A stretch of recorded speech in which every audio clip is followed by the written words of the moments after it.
Welcome, everybody. My name is Kevin Fitzpatrick. I'm with the World War I Historical Association Eastern Chapter, as well as the East Coast Doughboys. Welcome to our first author night. I'm very excited that we have Johnathan Bracken with us. Some of you may know him from living history and reenacting, might not be aware of his work as an author and a researcher. I've had a lot of experience with Johnathan out at our favorite place, Governor's Island. And so please welcome him as he talks about his new book, The Verdun Regiment. Welcome, Johnathan. Thanks, Kevin. And thank you as well to the World War I Historical Association East Coast Chapter and the East Coast Doughboys for having me today. I also want to just put out a warning now that during this presentation, I will be showing some graphic images from the battlefields. These are to illustrate the nature of combat in the Great War and are shown in the deepest respect. So just to be prepared for that. Also, just a little bit of background here. I've got my notes on my other monitor. So hopefully the two will sync up. Let me know if you're seeing some lag or if it doesn't look like the images are loading, and I'll try to slow down as I speak. So as noted in the event invite, the Verdun Regiment tells the story of a single combat unit through the eyes of soldiers serving together in the same regiment. The book focuses on their experiences and more broadly, the regiment's actions in the Battle of Verdun in 1916. The 151 in many ways was no different from many other units in the French army. In regards to Verdun, with 3/4 of the French army having rotated through, this was a widely shared experience. That said, the 151 and the other units it was divisioned with have a highly distinguished fighting record and was considered to be an elite unit. It was the 11th unit to be awarded the Croix de Guerre after multiple citations in the orders of the Army. It was only one of a select few units to be chosen to train American soldiers in 1917. It had trained American soldiers and Marines. Of course, the 151 has one obvious special connection to Verdun, since its home garrison was Verdun before the war. Hence, it can be considered the Verdun Regiment. And it would ultimately fight there 6 times, which is definitely a high number. Definitely a high number of rotations to what can easily be considered one of the most horrible places to be in the world in human history. Another unique quality of the regiment is the quantity and availability of firsthand accounts that were left by the men serving in the regiment. And I was able to find their diaries and memoirs of 6 different individuals, all of whom were members of the regiment during the same time and all fought at Verdun together in 1916. To have this many eyewitness testimonies for something of this nature is definitely a gift. So first off, let me just switch now to the first slide. Hopefully everyone can see the text there. I will touch upon the regiment's history outside of Verdun briefly, but the main focus of this talk will be on the Battle of 1916. And just a quick introduction for you to the primary eyewitnesses as well that we follow along in the book. Here is a nice picture of some of the men in July of 1917. Raymond Joubert was a bright, gifted young man. He received a Catholic education infused with underlying principles of patriotism and nationalism. From an early age, he demonstrated exceptional literary and writing and speaking abilities. He became a lawyer before the war, which exempted him from military service. But the day after Christmas, 1914, at the age of 25, he voluntarily enlisted for the duration of the war. First assigned to the 91st Infantry Regiment, in April 1915, he was promoted to aspirant and was transferred to the 151. Roger Campana was a hot-blooded Southerner, deeply patriotic with Corsican roots. As young as 13, he knew he wanted to go to the École Spéciale Militaire at Saint-Cyr, which is France's elite military academy. He had just passed about all the entry exams before the war came, and after spending his initial service with the 144th Infantry Regiment, in January 1915, Campana and a group of his Saint-Cyr cadets from Bordeaux were sent to join the 151. There were 13 of them in all. In 6 months' time, half of them would be dead. By the end of the war, only Campana would still be alive. Charles Auguste Bourdinat was a simple man of the land. He was orphaned at an early age. When he was 13, he began to earn his living doing farm work. At 18, he volunteered for military service, married in 1912, and found work as a gardener before going on to work at a mill. When the war came, Auguste, now 27 years old, was initially judged unfit for active duty and assigned to the auxiliary service in a rear area territorial regiment, tasked with assisting farmers and managing crops. In October of 1915, with so many losses occurring in the French army, they now deemed that he was fit to carry a rifle after all, and was eventually transferred in May 1916 to the 151st. André Ligne grew up in the town of Saint-Menu near the Argonne forest. At the age of 15, his father passed away, leaving his mother to raise him and his sister alone. He was fluent in English and German. In the summer of 1914, the 18-year-old was attending university in Germany before returning to Saint-Menu just before the outbreak of war. Ligne and his mother, Ligne got permission from his mother to enlist early before his mandated draft year, and he signed his volunteer papers in November of 1914, requesting to be assigned to the 151st since he already had friends in the unit. After suffering a bout of strep throat and scarlet fever, he would resume his training in January 1915 and soon after promoted to corporal. Ligne was sent to join the 151 at the front in June of 1915. Now, Henri Laporte, we know less about him. He studied industrial science and technology before the war. He eventually joined the railway administration, and at the age of 19, he was called up early to service in November of 1914. After completing his basic training, Laporte was sent to the 151 in April of 1915. And Roger Basteau, unfortunately, was not able to recover much information on him. He was another Saint-Cyr cadet, like Campana, who joined the 151 at the same time in January of 1915. Just some brief background on the regiment during the First World War. As for the makeup for the 151, a quarter of the recruits were from Lorraine and a quarter were from northern France. The remainder came from the Picardy region, as well as from Paris. As the war went on, men from other regions began to filter into the ranks as well, including Southerners, Bretons, men from Champagne. Ultimately, 70% of the regiment, though, was composed of men from the northern and eastern regions of France, which, interestingly, 40% of the regiment's ranks were made up of men whose homes were either occupied by the Germans during the war or right on the front line. So this was very personal for them. The majority were farmers and peasants before the war who worked in agriculture or animal husbandry.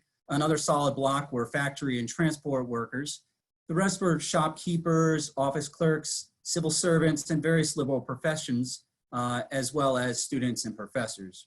And they varied in age from as young as 18 to as old as their late 40s, though most were between their 20s and mid 30s.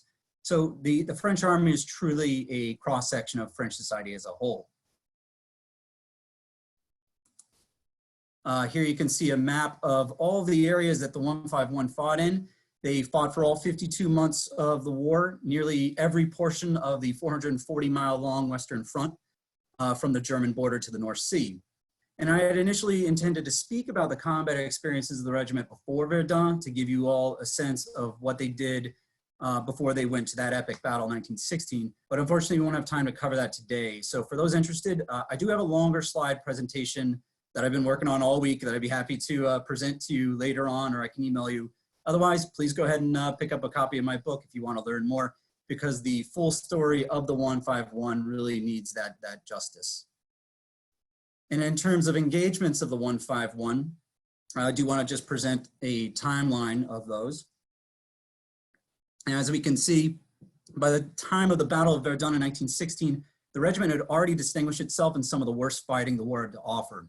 And when we take a look at the casualty levels, we can see just how deadly the fighting actually was. If the percentages look almost impossibly high, you know, where you're losing 50%, 50%, 70%, one thing to bear in mind is that there was constantly a stream of replacement troops coming in to fill the ranks. And these replacements were both new recruits who were 18, 19, 20-year-olds, and also recuperated veterans who might have been more lightly wounded or had fallen ill, recuperated after weeks or months, and then were sent back to the front. And that's one of these things that you really walk away with when you're reading their diaries or reading these accounts, is the grinding nature of the war. Men are constantly being killed and wounded or falling sick or breaking down. They're being sent back to the rear and repaired almost like a tire or a fighting unit, piece of machinery, and then being sent back again over and over and over again. A quick look at the organization of the regiment, just to give you all sort of a visual sense here for reference. As we can see, the 151st, like most infantry regiments at the time, consists of 3 battalions. Each battalion has 4 companies, numbered 1 through 12 altogether, with 3 machine gun companies per battalion by January of 1916. And I included an entire chapter on this in the book. I call it shellography. Since artillery features so prominently in the story of the Great War generally, for the purposes of this presentation, I think it's good to just have a visual reference that will suffice, just to give you an all idea of what kind of projectiles were literally crashing down out of the sky on top of these men and exploding around them. While aviation would come into its own during this war, which included the use of long-range bombers, it was really the artillery that was the most dominant weapon. All of these shells that you see here on this screen were employed at Verdun, from the smallest being around the 77 or 75 millimeter shell, which was the field artillery, to 580s, 400s, and that big boy in the center there is a 320 shell, which were used against field works in Verdun. So they're designed to destroy battleships and fortifications made of concrete and steel, and they're literally being fired at the earth where men are living in small holes in the ground. And the guns that are firing these are pretty big too. These aren't even the biggest of the guns, but ones that are more common of the German, sort of the German workhorses of heavy artillery for the army at the time. So a German long-range 150 millimeter cannon, a 210 howitzer, there's a lot of those, and Austria 305, which was also used against the 151st, multiple 305s at Mortum, which we will get into. And these guns not only are terrifying, but the damage that they can create is terrifying. So just a couple of examples. I know it's kind of hard to get a sense of scale, except for maybe the picture on the top right, with the men sitting in one of the craters caused by these shells. That's probably a 150 millimeter crater. The one in the center at the bottom is a 210 crater. And the one up top, along that far edge of the crater rim, those are trees, just to give you a sense. Those are probably 15 to 20 foot tall trees. Just to give you the size of these craters that are being caused by these behemoth shells. So let us now move on to Verdun. And there's this great quote by André Ligne that I found in one of his diaries when I first discovered them in Paris in the Army archives. And I really think it encapsulates to me the battle, or at least the 151st experience of the battle.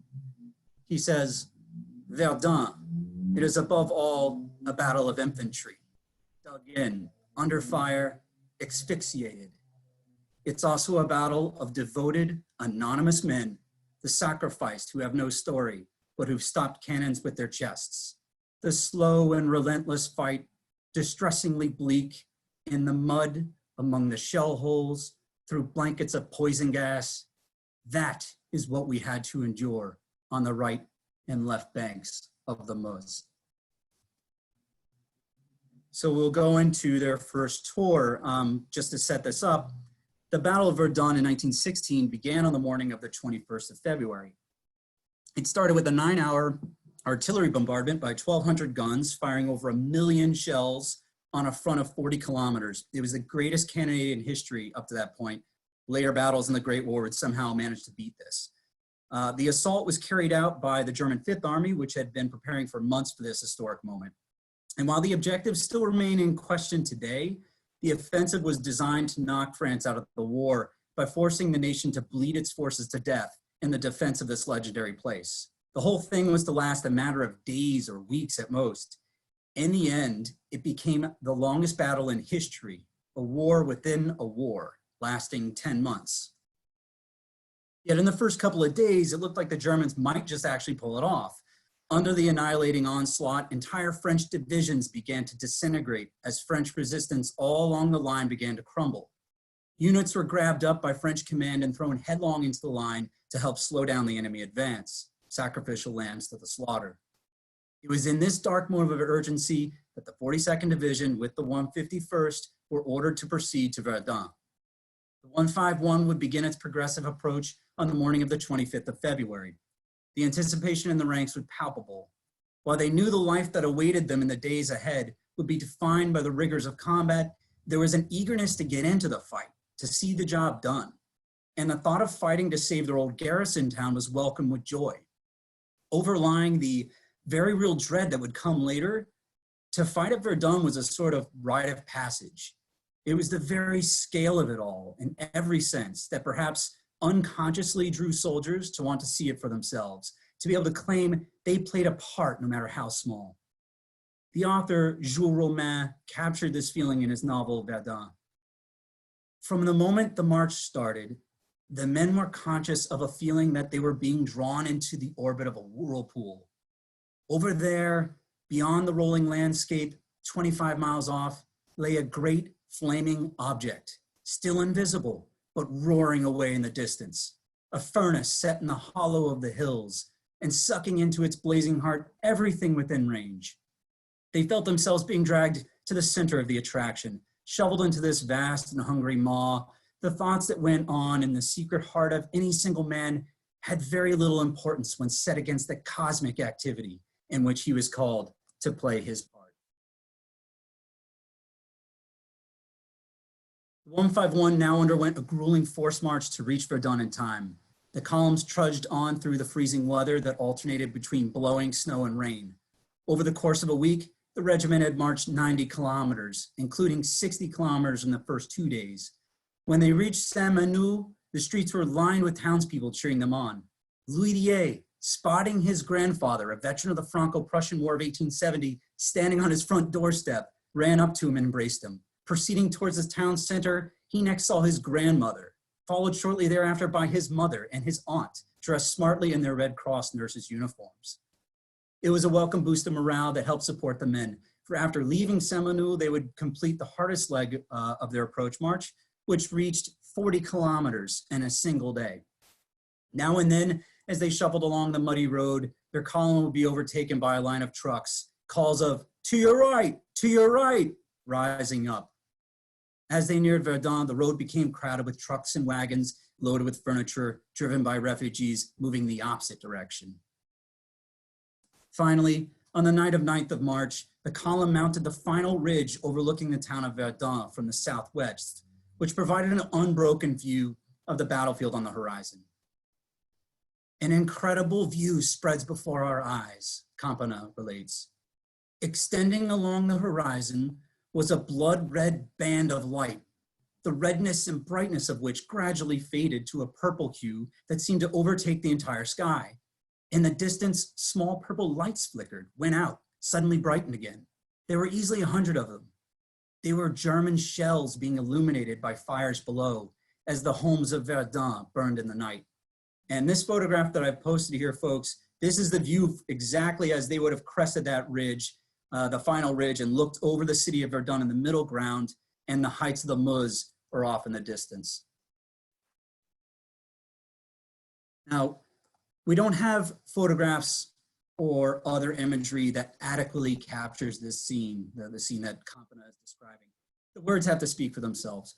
But the veterans remarked that Verdun, as seen from afar, looked like a giant forest fire, or particularly at night, like an enormous furnace glowing red and rumbling with the power of a violent storm.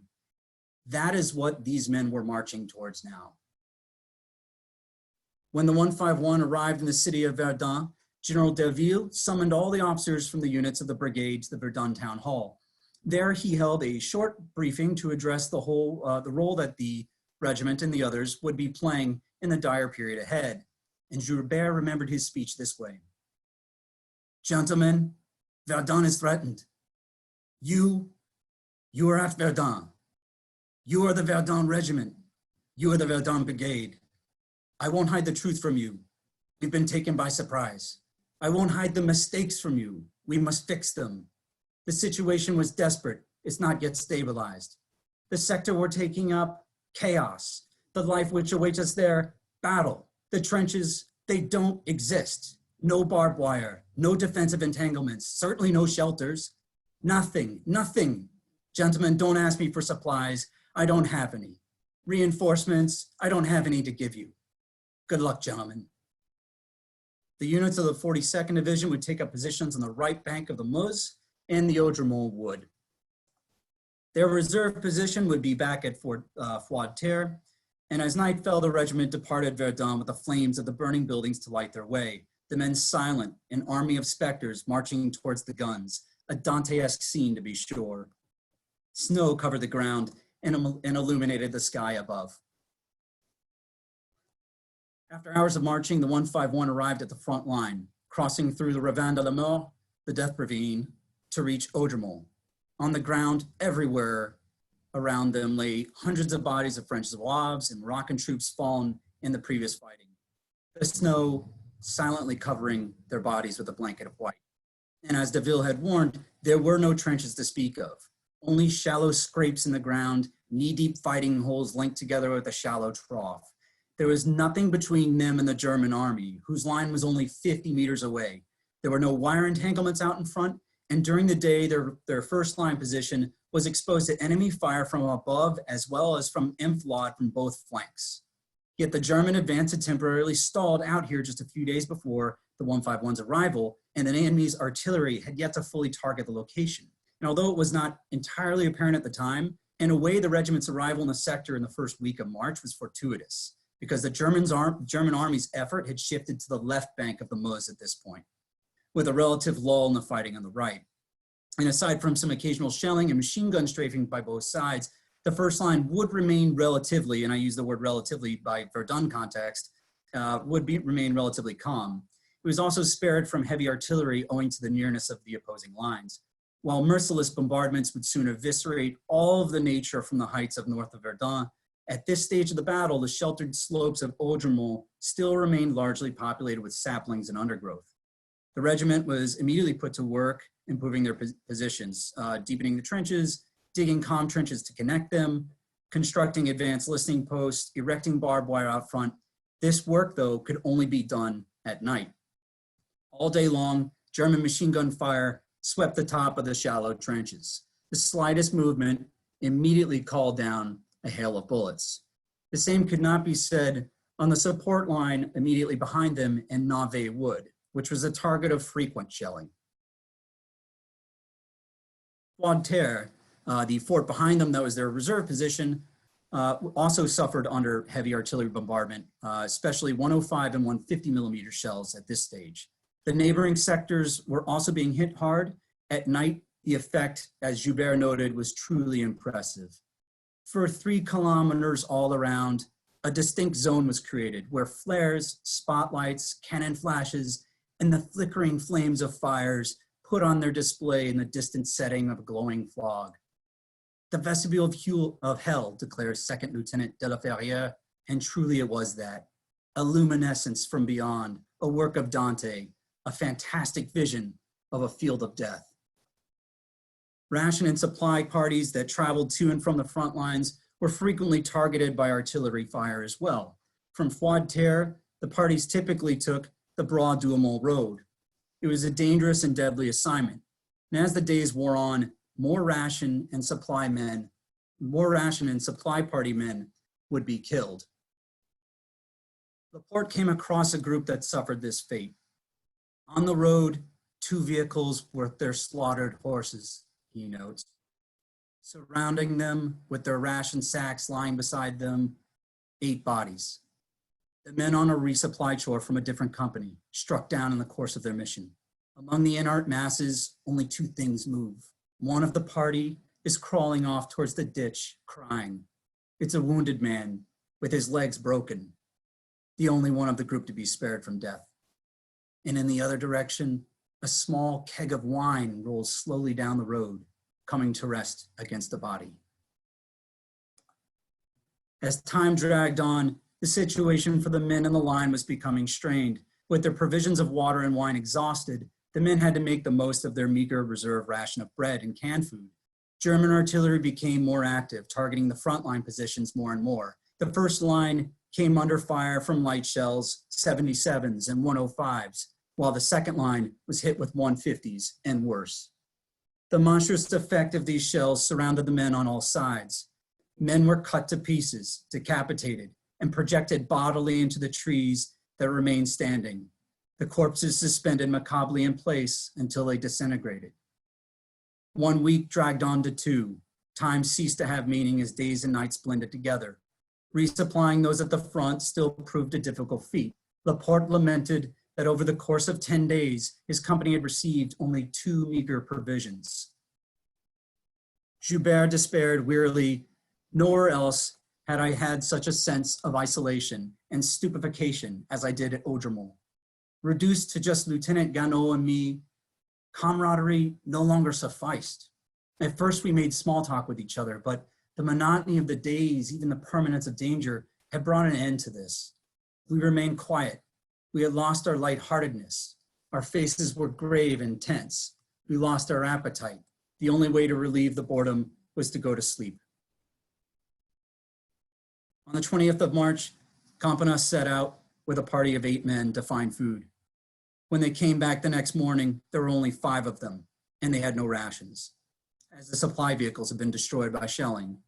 The next night, another 8 men went out. This time, none returned. Their shredded bodies were found later among the debris of their inverted bread wagons. Under the uninterrupted bombardment, harassing gunfire, German infantry raids, deprived of sleep, of food, of water for days, the situation for the regiment got worse. And like shipwrecked survivors, they were now reduced to scavenging whatever scraps they could find off the bodies of the dead Germans in no man's land. The biscuits, sausages, and butter they found on them had been rotting on the bodies for a month and were permeated with the smell of rotting flesh. But hunger proved more powerful than their disgust, and the men devoured their spoiled morsels all the same. 2 weeks in the line became 3, and the situation for the regiment was critical. Losses on the ground continued to mount. Campanus' platoon had gone in with 45 troops. After 17 days at the front, only 12 remained. Joubert noted, "The shells, the bullets, and sickness even have devastated us. The 3rd Battalion is reduced to an effective of a single company. My platoon consists of 1 sergeant, 1 corporal, and 19 men. All day, we listen to the 77s, 105s, 210s, 380s, and even 420s passing over our heads. And the fire doesn't slacken at night. Sometimes the sky glowed red, and for a little while, it looked like it was raining blood." Finally, on the night of the 27th of March, the battered 3rd Battalion was pulled off the line. After slogging their way back down to the city of Verdun and then beyond, the survivors boarded trucks to be taken to rest. The 1st and 2nd Battalions had to endure another 2 days before they were able to return as well. The 151 had served an absolutely grueling 20 days under constant enemy fire. The casualty reports for the 151 vary widely, and in any case appear highly inaccurate. With only 34 officers and 1,500 men remaining on the rolls at the end of the unit's rotation, this would mean that 1,300 men had been killed, wounded, or was the case for many, fallen ill and had been evacuated. Cases soared of bronchitis, strep throat, influenza, pneumonia, typhoid, frostbite, or shell shock. Upon returning to the rear, General Deville personally congratulated the 151. "From a non-existent sector, you made a sector of resistance. You were under the threat of a blow from an attack that your successors had to endure, but which they were able to hold back thanks to your earthworks. Thus your efforts aided France. Now you must prepare yourselves mentally for the eventuality of a more serious battle, a life of battle. You're going to find yourselves in circumstances which, as never before, you'll have to rely on yourselves. Farewell, gentlemen, and good luck." Once again, replacements, 19 and 20 years old, from the class of 1916, arrived to replenish the depleted ranks, and with the recovered and sick and injured who had returned back to health, the regiment's strength was brought back up to 2,400 men and a full complement of officers. Having escaped the maelstrom with their lives, the arrival of reinforcements augured an ill omen. It could only mean one thing: a return to the front. 4 days. 4 days of rest is all the men were given. before they were sent back into the furnace. This time, the 151 was being sent to the left bank of the Meuse to fight in one of the most infamous sectors of the war, the large hill known as Mortem, the Dead Man. In early morning of the 5th of April, the regiment was loaded onto trucks, which transported them along the famous Voie Sacrée, the sacred route that was the lifeblood of the French army during the battle. Deboarding at Ballycourt, they would have to march the rest of the route 15 kilometers up and down the heights of that separated them from their destination. As they neared the front, the columns passed by batteries of French heavy artillery thundering away, while massive German 380 shells passed overhead with a tremendous rumble. It was midnight by the time the column reached the reserve lines, with the most difficult part of the trek still to come. Campana recounted the experience. Our torture commenced. The waterlogged ground was strewn with telephone wires, barbed wire, and especially shell holes.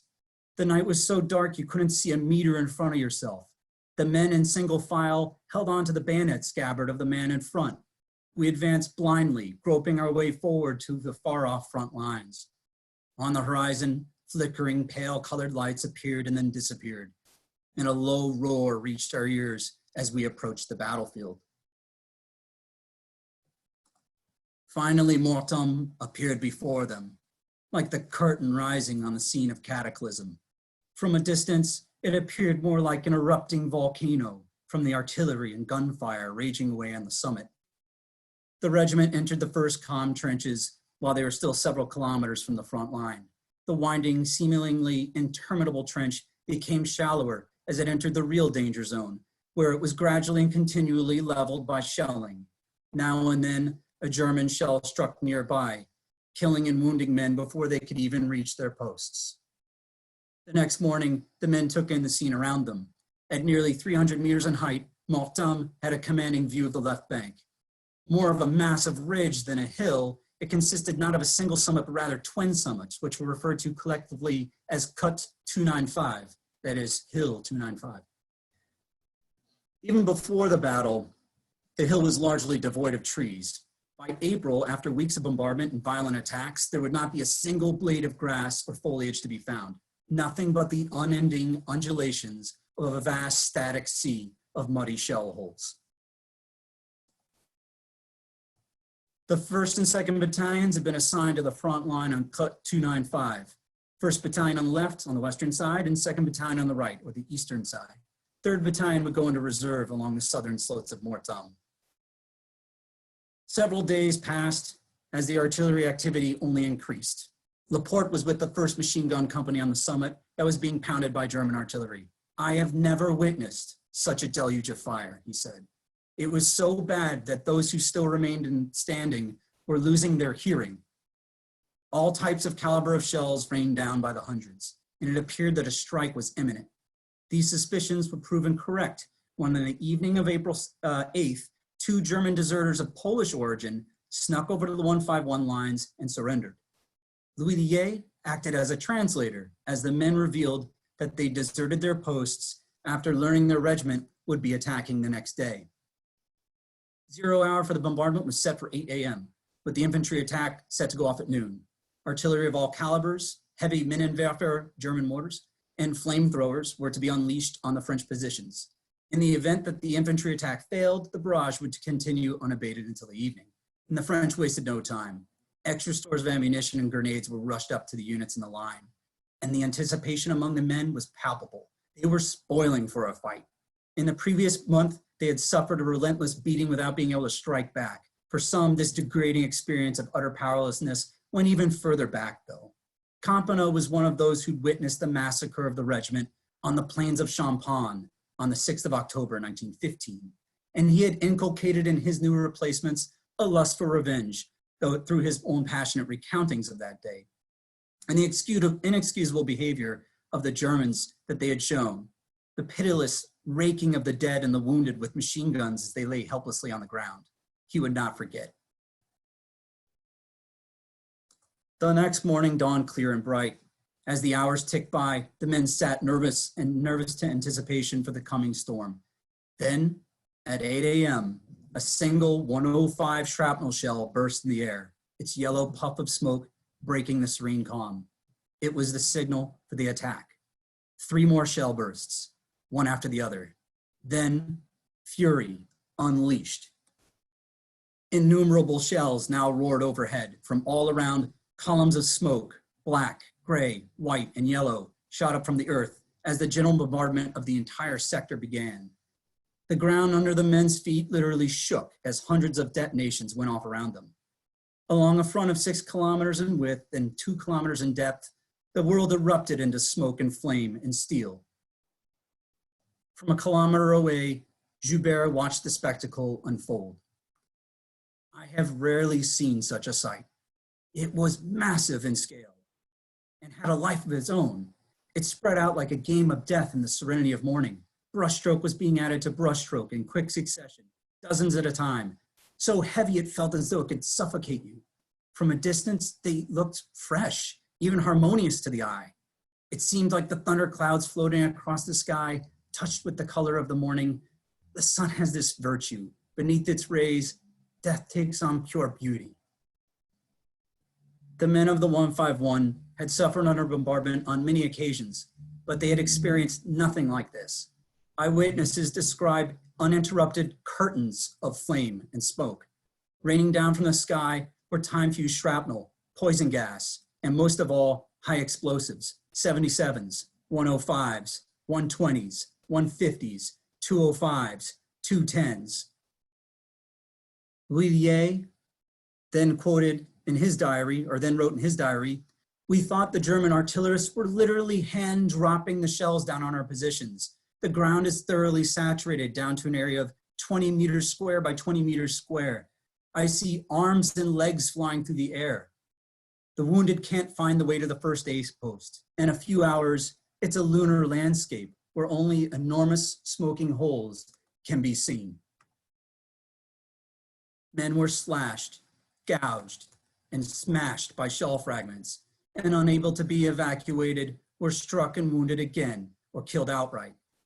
Then at 12:15, the fire died off as suddenly as it had begun.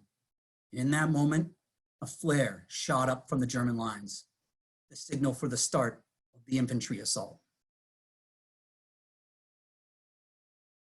With 1st Battalion on the regiment's left, Campana observed, "Suddenly, waves of German infantry now jumped out of their trenches. A company of German infantry with bayonets fixed charged against our line. It pressed on for a few meters. Then under the tack, tack, tack, tack, tack, tack of our machine guns, it collapsed. Some men, having escaped our volley of bullets, fled back in disorder towards their jumping off positions. None made it back. Our merciless fire stopped them in their tracks, and their survivors threw themselves to the ground." Yet with its trenches completely flattened by well-sighted heavy artillery fire, the situation for the 2nd Battalion was rapidly deteriorating. On their front, the German lines had been closer and the ground flatter. Despite suffering heavy losses, wave after wave of German assault troops broke against the 2nd Battalion positions, and enemy troops began to infiltrate the first line. To the 2nd Battalion's right, heavy plumes of black smoke build up into the air as Germans employed their flamethrowers. Refusing to flee their trenches, the French defenders were transformed into living torches, their uniforms, hair, and flesh set aflame. Laporte was awestruck by the sheer fury of the fighting. What an inferno of fire! What an infernal noise! The unending German waves were all composed of tightly packed ranks, which grew large. Heaps of bodies already laid out in front of us. The muzzles of the machine guns turned red. We fired without stop. For their part, our 75s created enormous devastation in the German trenches, just behind the assault waves, while our heavy artillery rained down on the German reserves without stop. The Germans continued to fall in front of our lines. It was a total slaughter. Savoring the carnage unfolding before his eyes, Campana cried out to his men the date of the German massacre in Champagne. "Remember the 6th of October. In front of Campana's company, a group of 60 or so Germans, having escaped the French shelling and gunfire, panic-stricken, threw down their weapons and tried to surrender. They called out, 'Kamerad!' and headed towards us. But we were too excited to have pity on them. 'No prisoners, boys. Shoot all these vermin down.' Caught between our rifle fire and bursting shells, they ran panic-stricken to the right and left, and my men cold-bloodedly shot them down. Soon, the last grenadier collapsed. Heaps of corpses lay on the summit.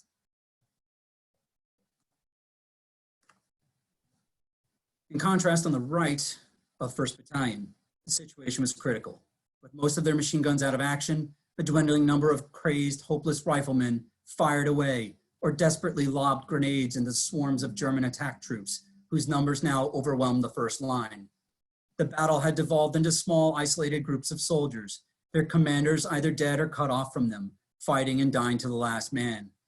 Ligne managed to escape back down the hill and informed his commanders that elements of the 151 were still clinging onto the summit. Reinforcements were immediately ordered up. Up till now, 3rd Battalion had remained an idle spectator in the support position. 12th Company was now ordered to counterattack, to retake the lost positions of the 2nd Battalion and seal the gap in the line. They would be moving uphill against an enemy that was quickly entrenching in the newly conquered positions. The 12th Company deployed in skirmish line, moving in perfect order up the steep slopes, reaching its objective, but suffering heavy casualties while doing so. Now it was the 11th Company's turn, which was led by Joubert, reduced to 100 effectives, most of whom were raw recruits. Like their comrades in the 12th Company before them, to speed their attack, they were told to not take the calm trenches, but to advance nearly a kilometer out in the open. Rarely have I seen less hesitation, more calm as in this moment. The adjutant gave the orders, the men assembled without a word spoken, leaving their backpacks behind. We loaded up ourselves with plenty of ammunition and took an extra day's rations. Climbing out of the trenches, the company formed up into the line of sections and began advancing towards the zone of death. They first crossed into Chatoncourt ravine before ascending the southern slope of Mortam. Turning around to check on his men, Joubert saw a shell explode on the ground, the force of the blast hurling one of his men several meters into the air like a rag doll. As the limp body plummeted back down, it was immediately caught by the fresh blast of a second shell and jerked back up into the air. As they advanced up the slope, one of the men in the 11th Company struck up a popular café song in an attempt to bolster his courage. His neighbors joined in, and soon the entire line of men had picked up the tune in a stirring display of élan. The touching display would not last. In a matter of seconds, scores of men had been mowed down by enemy machine gun fire. Yet the small band of survivors of the 11th Company reached their objective. Of the 100 men who had set off on the counterattack, 10 had made it to their objective. Only after the battle would Joubert reflect on the bravery of his men, coming to a searing revelation. In the middle of combat, one is little more than a wave in a sea, a stroke of brush lost in a painting.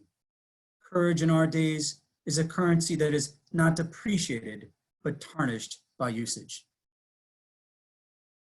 The fighting was over on the regiment's front for the time being. On the left, the 1st Battalion had been strongly pressed, but managed to hold the line. The situation on the right with 2nd Battalion was, of course, far more serious. The 6th and 8th Companies had been annihilated. The 5th and 7th Companies had also been badly mauled. The shredded companies of 3rd Battalion, consisting of mere handfuls of men strung out in a thin line amongst the shell holes, had dangerous gaps existing in their line. During the night, a patchwork of reinforcements were rushed up to help plug these. Yet despite all these issues, the French line had held. For its actions, the regiment had earned a 2nd battle honor for Verdun for its regimental colors. Their stand even inspired General Pétain to issue his famous Order of the Day. April 9th is a glorious day for our arms, he said. The furious assault of the Crown Prince's soldiers were broken everywhere. Infantrymen, gunners, sappers, aviators of the 2nd Army competed for heroism. Honor to all. The Germans will likely attack again. Let each man work and watch to achieve the same success as yesterday. Courage. On les aura. But when we strip away these glorious words, what are we left with? The bloody reality of battle. Carpeting the slopes of Mortam were thousands of German dead who lay in rows out in the open, scattered singly in shell holes, heaped on the parapets, or huddled pathetically in the trenches. Casualty totals for the 151 vary from source to source. The divisional records has the total at 500 killed and wounded, but this seems dubiously low given what was known of the losses suffered at company levels. Once again, we will likely never know the accurate number. Before leaving Mortem, as a grisly memento mori, Lieutenant Boisson, in command of 2nd Company, photographed the body of one of his men who'd been cut in half by a large shell fragment. He wrote on the verso, "Souvenir of the 9th of April, 1916, Mortem, killed during the counterattack by heavy shell. Taras, cyclist. Les Barquis, Troussil, Delattre, to the memory of my brave liaison agents." And this is the postcard, for those that are wondering. This is the postcard that he took and had published into a photograph and captured for himself this searing memory. While the German infantry attack might have been stopped, the ordeal was not yet over for the 151. As the Polish deserters had testified, German artillery now unleashed an unremitting retributive barrage, even as small local attacks by their troops continue to keep up the pressure and exploit any weaknesses in the front line. When the Laporte's machine gun company was finally relieved 2 days later, Laporte recorded that there were only 6 men still present. Scores more had been killed and wounded by the time the 151 was relieved on the 12th of April. Trudging back 15 kilometers to the rendezvous point, the men crammed back into the trucks and were brought to the rear. The regiment was given a much-needed 2-week rest, with the Fenion of the 11th Company decorated with the Croix de Guerre for its mentions in Army dispatches. Individual awards were also given. For his resourcefulness and temerity, at Mortem, Campana was awarded the Croix de Guerre, as was Joubert. Sergeant Lhuillier, whose tireless efforts to maintain liaison between the summit and the regiment's headquarters had earned him the Médaille Militaire. The hellish experiences at Verdun were taking a toll. Some became adrift in a sea of apathy and despair. Disillusion increasingly drained Joubert of his former notions of honor, duty, and Christian righteousness. For Campana, though, Verdun had a different effect. When challenged by a former missionary turned stretcher bearer about his cold-blooded orders to gun down the Germans who'd attempted to surrender, he castigated the man, reminding him of the display of the German barbarism he had witnessed in Champagne the year before. In combat, you don't think about pity, only about how to do right by the country. That alone counts, takes all other consideration. And to your criticism, I'll respond simply with these 3 words. That is war, and we must win, and win at any price. We can't understand each other on these grounds, for you are a machine of prayer, and I am a machine of killing. So with that, I'm gonna just take a brief break here. I do have more material, but I see that we're approaching the end of the hour. So I think, Kevin, I don't know if I should wrap it up here, or what do you think? Why don't you go to your finish, John, and then we'll take some questions, because you might cover some questions with some of the stuff that you wanted to go over anyway. Sure, and I can just do that verbally too. I won't continue along with the slide deck and my notes. This is definitely the most torturous experience the 151 went through in the war.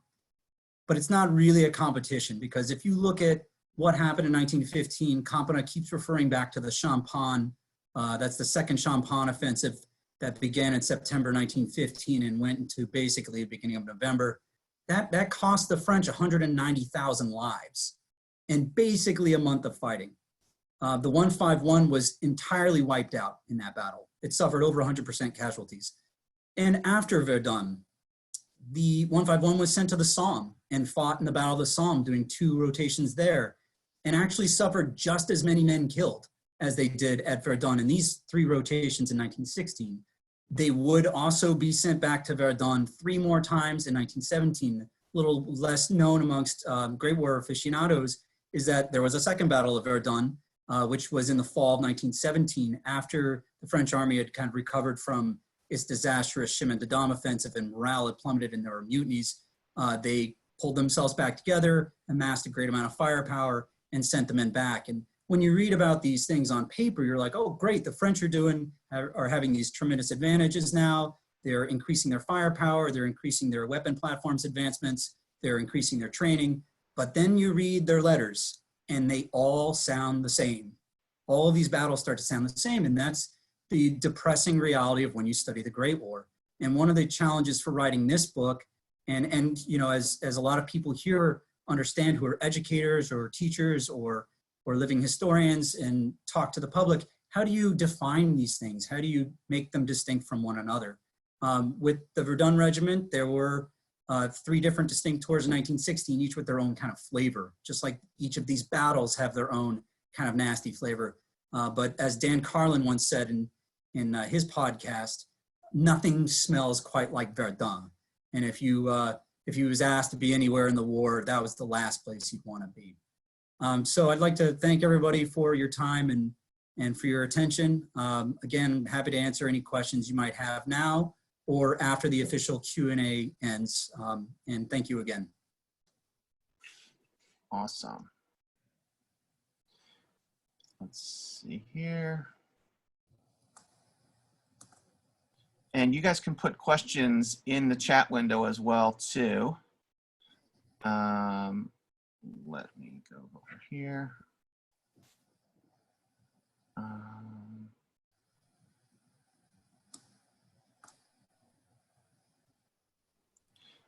And let here. All right, everybody's unmuted, but if you want to stay on mute, you can mute yourself if your house is noisy or there's stuff going on. But I have everybody unmuted. If anybody wants to put some questions in the chat room, someone says, what time of year do you recommend for visiting the battlefields? That's a great question. The 2 best times of year are the early spring, when it has started to warm up a little, or the fall.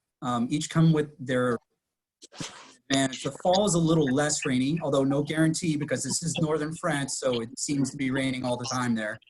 Hence the Great War effect of weather. If you go in the spring, of course, as you may know from touring battlefields in North America, there's less foliage, and so you're definitely going to get a better sense of the terrain. My own preference is to go probably in October, November, in that time frame. It's not that cold. Most of the leaves are off the trees. So Brandon asked, you mentioned that when the 151 first arrived at Verdun, there was practically no defensive works in place. What about towards the end of the battle? Was the line still largely undeveloped, or had more formal works been put into place? Yeah, am I still sharing my screen, or is that done now? I took that off. Do you want to share again? Go ahead. Yeah, so let me jump back here, and I'm gonna have to fish around a bit, so pardon me. Actually, here, let me do this.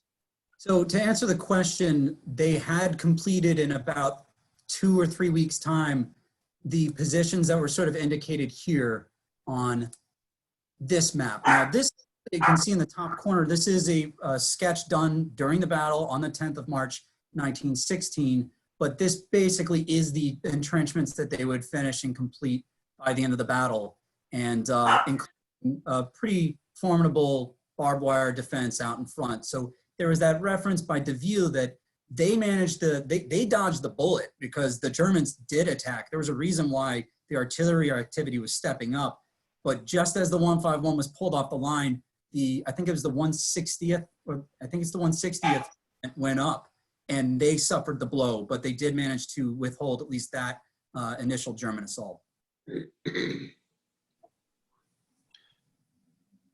Someone else asked, you guys can ask your questions yourselves. You don't need me to read them if anybody wants that question.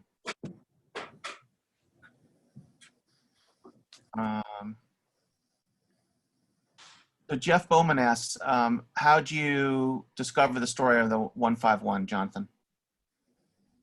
It kind of came about as I was getting into reenacting the Great War. And I actually see some faces on here that are around that time. And Brandon Schechter, who's on the call, he and I began reenacting together back in 96, 97, and both joined the 151. So it was an existing unit. So, you know, approaching it from an American's perspective, I have no connection to any of these units. You know, there's hundreds of formations. There's 8.5 million men serve in the French army in the First World War. That's half of the entire male population. So how do you personally connect to any one of them? It was happenstance that I found them. That unit was formed the reenacting unit was formed because they are quoted, some of their men are quoted in the very famous book, Price of Glory by Alistair Horn, which is the first book that I read on the French Army in the Great War. And that just seemed like a good stepping off point. There were already three published accounts from men in the 151, one of which is still in publishing, that's Laporte. Joubert's and Campanot's accounts are out of print, but you can find them. And then when I went to France, the Army Archives, I was able to identify three additional memoirs, including Louis Liège's, as you can see, it's a twister right there of the last name, Louis Liège's account, which is incredible. He traveled around before the war. He used to travel Europe and became a great diarist. And you definitely see that in his experiences in the Great War. He wrote down a lot of detail. Can you talk about personal connections you made in drafting the book, any in France? Yeah, let me jump back to my presentation. You need to go to share screen. Okay, hold on, let me find the slide first. So yeah, the internet's a blessing, right, in a lot of ways. And I found Bourdinot's account published on a website that's dedicated to the French Army of the First World War, and got in contact with that webmaster. And then from there, he put me, and I'm looking for the share, hold on one second. He put me in contact with the Bourdinot family. And when I was in France in 2018 for the centenary of the armistice, I was able to meet them in person. When I had also met them in, I think, 2016 when I was over there doing research just briefly in Paris. And they had brought with them the actual memoir that Auguste Bourdinot had written and a whole bunch of his little mementos from the war, which is really touching. So I had a great family connection, a great connection there with that family. They hosted me for dinner and let me spend the night. Also on the right here, you can see Marc Henon. If I jump back to the cover, I did not talk about him in the presentation, but I do mention him in the book. His grandfather is on the cover of the book. He's the man right behind the center of the flag here. He was a stretcher. Oh, do I have to share again? Yeah.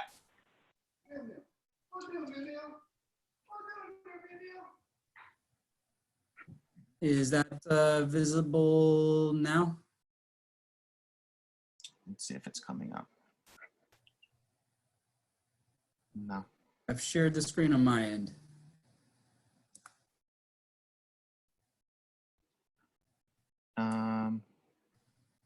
Okay, it's coming in now. Okay, great. Sorry for the lag, folks. So if you can see this now, the front cover of the book, the man standing here, centered behind the flag, that's Henri Henon, Charles Henon. He was a stretcher bearer in the 151. He served in the 151st for the entire war. He was in it from July of 1914 until July of 1918, when he was killed in the fighting around Soissons. And I met his grandson at the village where he disappeared. And this guy's got a great personal story you can read about in the book. Basically, stretcher bearer, unarmed, single-handedly captured an entire German company during the Chemin des Dames offensive.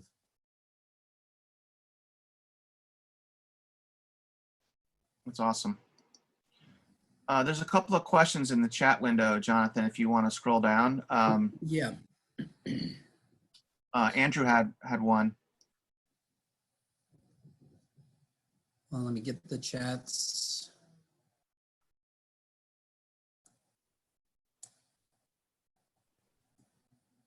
Okay, Andrew, did any of the soldiers whose memoirs you read or that you read feel that the Battle of Verdun and the Great War more generally had been a waste, that it hadn't been worth it? That's a great question. So a lot of the novels, memoirs, testimonies of the Great War were generally written in two times. They were either written contemporaneously during the war, or they were written normally in the 1930s. It took about a decade for guys to recover and come to grips with this. And so you do see them kind of revisiting after about a decade, their experiences there. That latter half by that point, I think they reflected back on their crushing experience of the Great War, and they didn't see much to salvage from it. Consider too what France was like at the time. I mean, I call the last chapter what men call victory. And that is to establish this kind of tenuousness, like, yes, they won the war, but how much did they lose in terms of population, in terms of riches, the devastation that it caused? France never fully recovered from that on many different fronts. And of course, in the 1930s, you're already starting to veer back towards another world war. Now, contemporaneously, though, that's one of the things I really enjoy and treasure about some of the memoirs I was able to find. They were written during the war. So these guys talk about killing Germans, and you don't hear much pity coming out of their mouths. It's not that's not across the board.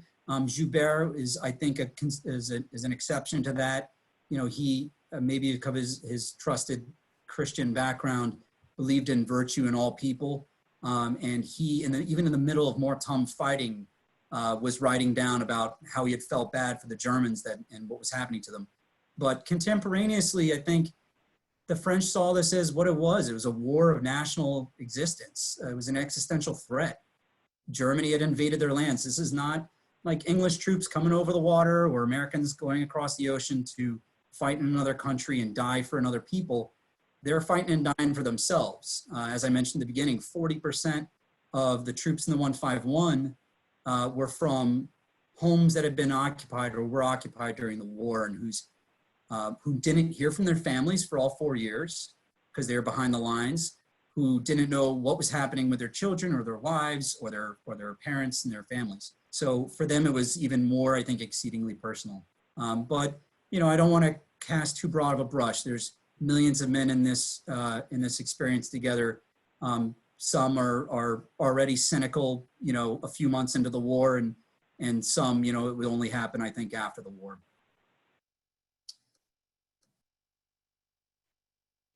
Let's see here.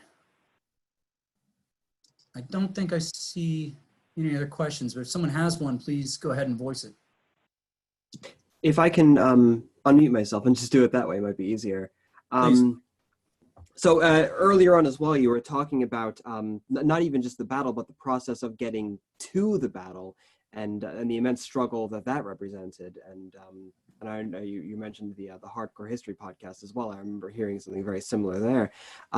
Do we have any sense of casualty ratios and exactly, not to boil a gruesome experience down to numbers, but what those numbers look like, even just trying to get to the front? Like how many, if 1,000 men or whatever the regiment were setting off to the battle, how many would actually reach and have the opportunity to, maybe a bad word opportunity, but how many of them would actually get there, so to say?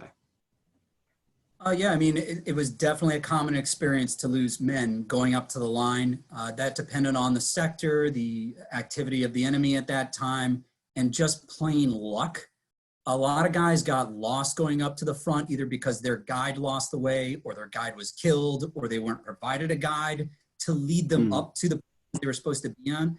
And these heights at Verdun, and I mean, I'm just speaking about Verdun now, they're massive. I mean, they're these huge, massive rolling plains. They're, you know, I mentioned Mortem is 300 meters high, and everything is blasted. There's no topography. There's no natural or man-made markers anymore because everything's just been blasted.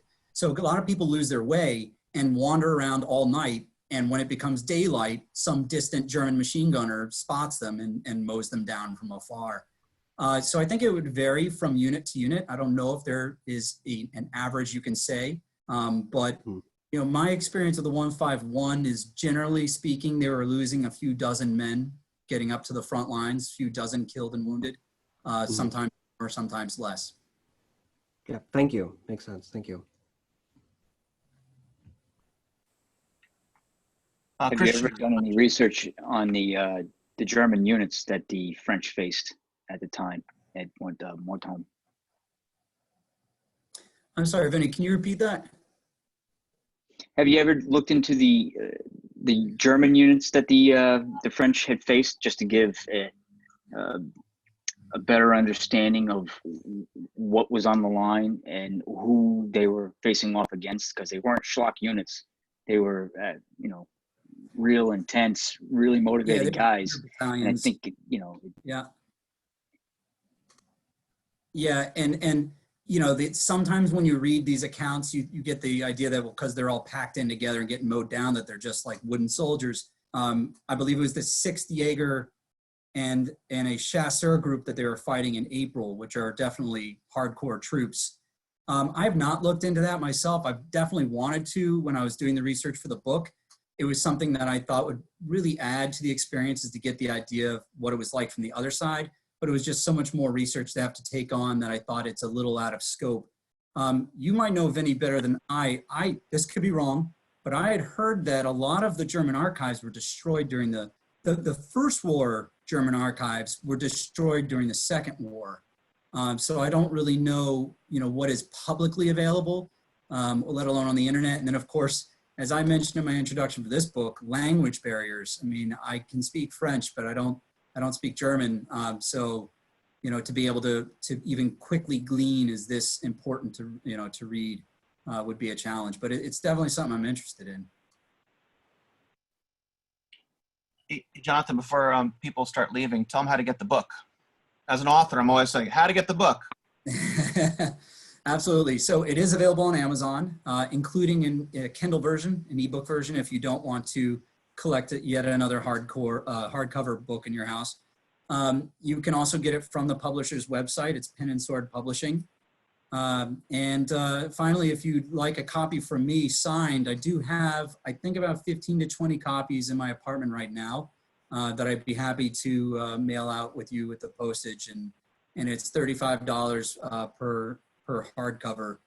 I'd be more than happy. Or if you purchase your own copy and you'd like me to sign it, feel free to mail it to me. I'll mail it back to you, and you can have a signed copy that way. Cool. Any more questions, anybody?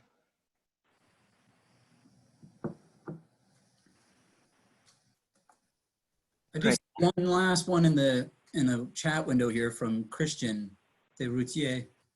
What was your reaction like to the Ossuary monument? So I assume you're asking Christian about the Dhumal Ossuary, because there's definitely a lot of ossuaries in France related to the Great War. That is, yes. I couldn't recall the exact name. Yeah. So that's the Dhumal Ossuary and National Cemetery at Dhumal. The National Cemetery has 16,000 individual crosses, mostly individual graves, although there are some combined graves. And then the ossuary itself has, I believe it's 130,000 human remains in it. And when you enter it, it feels like it's constantly chilly. It feels like it's a tomb. It's quiet. You're supposed to reserve the respectful silence, which of course, you know, most people seem to honor. And also there's no photographs allowed in it, which I also like. It feels like you're entering a truly sacred space. Inside the vaulted ceilings are these niches with the various names and these sarcophagi sitting on the top of them.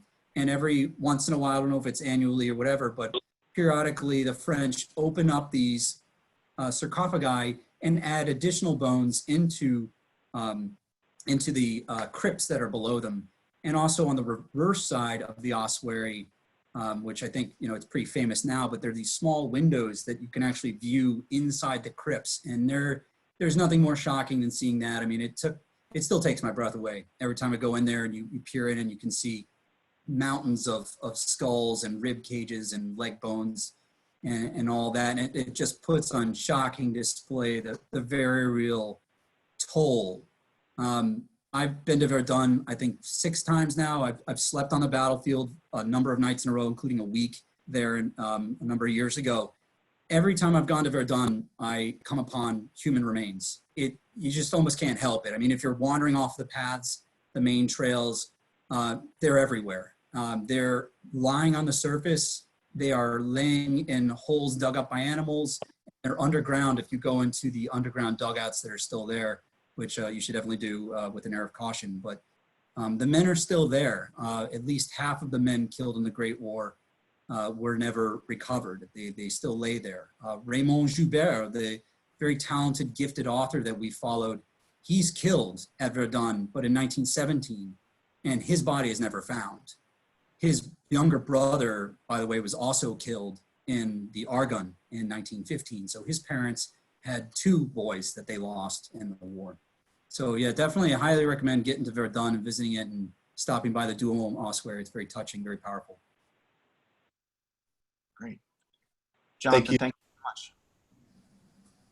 Absolutely, it was my pleasure. Thank you so much, Jonathan. Thank you.